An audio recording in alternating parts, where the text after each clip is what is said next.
Madras university distance education update தான் பார்க்க போகிறோம். நம்ம சேனல் இப்போ தான் ஃபஸ்ட் டைம் பார்க்குறீங்க அப்படின்னா சப்ஸ்கிரைப் பண்ணிவிட்டு பக்கத்தில் இருக்கிற பெல் ஐக்கான் கிளிக் பண்ணி ஆல் நோட்டிஃபிகேஷன்ஸ் கொடுத்துக்கோங்க. வாங்க இப்போ வீடியோக்குள்ளே போகலாம். இந்த வீடியோவில் ப்ரீவியஸ் இயர் கொஸ்டின் பேப்பர் எப்படி டவுன்லோட் பண்ணணும் அப்படின்றத பார்க்க போகிறோம். யூனிவர்சிட்டி வெப்சைட் பண்ணிங்க அப்படின்னா லேட்டஸ்ட் ஈவெண்ட்னு இருக்கும். இதில் வியூ ஆல் கொடுத்தீங்க அப்படின்னா உங்களுக்கு இந்த அனௌன்ஸ்மெண்ட் பேஜ் வரும். இதில் ஸ்க்ரோல் டவுன் பண்ணி கீழே வந்தீங்க அப்படின்னா ஓல்டு கொஸ்டின் பேப்பர்ஸ் டவுன்லோட்னு இருக்கும். இதை கிளிக் பண்ணுங்கள். இதை கிளிக் பண்ணிங்க அப்படின்னா உங்களுக்கு இந்த பேஜ் தான் ஓப்பன் ஆகும். இந்த பேஜில் என்டர் சப்ஜெக்ட் கோடு இருக்குல்ல, இதில் உங்கள் சப்ஜெக்ட் கோடு கொடுத்துட்டு நீங்கள் கோ கொடுத்தீங்க அப்படின்னா உங்களுக்கு இந்த பேஜ் ஓப்பன் ஆகிடும். இதில் உங்களுக்கு ப்ரீவியஸ் செமஸ்டரோட கொஷின் பேப்பர்ஸ் இருக்கும். இது நீங்கள் மொத்தமாக டவுன்லோட் பண்ணணும் அப்படின்னா கீழே டவுன்லோட்னு இருக்குல்ல, இதை கிளிக் பண்ணிங்க அப்படின்னா ஒரே ஃபைலாக ஜிப் ஃபைலாக உங்களுக்கு டவுன்லோட் ஆகிடும்.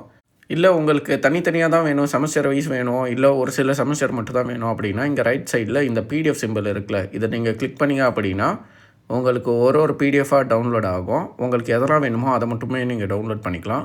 உங்கள் டிகிரியோட உங்கள் செமஸ்டரோட சப்ஜெக்ட் கோடு எங்கே பார்க்கணும் அப்படின்னு பார்த்தீங்கன்னா இன்டர்னல் அசஸ்மெண்ட் பேஜில் சப்ஜெக்ட் கோடு எக்ஸாம் கோடுன்னு இருக்கும்.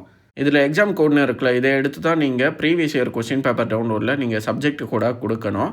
இன்டர்னல் அசஸ்மெண்ட் பேஜில் இந்த சப்ஜெக்ட் கோடும் எக்ஸாம் கோடும் தப்பாக கொடுத்துருக்காங்க. இந்த சப்ஜெக்ட் கோடுன்னு இருக்குல்ல, இது புக்கு கோடு. நீங்கள் யூனிவர்சிட்டி புக்கு கையில் வச்சுருக்கீங்க அப்படின்னா உங்களோட இன்டர்னல் அசஸ்மெண்ட் பேஜில் அந்த சப்ஜெக்ட் கோடும் அந்த புக்கு கோடும் மேட்ச் ஆகும். நீங்கள் செக் பண்ணி பார்த்துக்கோங்க.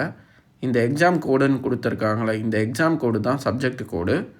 நீங்கள் இந்த எக்ஸாம் கோடு யூஸ் பண்ணி நீங்கள் கொஸ்டின் பேப்பர்ஸ் டவுன்லோட் பண்ணிக்கலாம். உங்களுக்கு வேறு ஏதாவது டவுட் இருந்துச்சு அப்படின்னா கீழே கமெண்ட்டில் கேளுங்க. உங்களுக்கு இந்த வீடியோ யூஸ்ஃபுல்லாக இருந்தால் ஒரு லைக் போட்டு சேனலை சப்ஸ்கிரைப் பண்ணிவிடுங்க.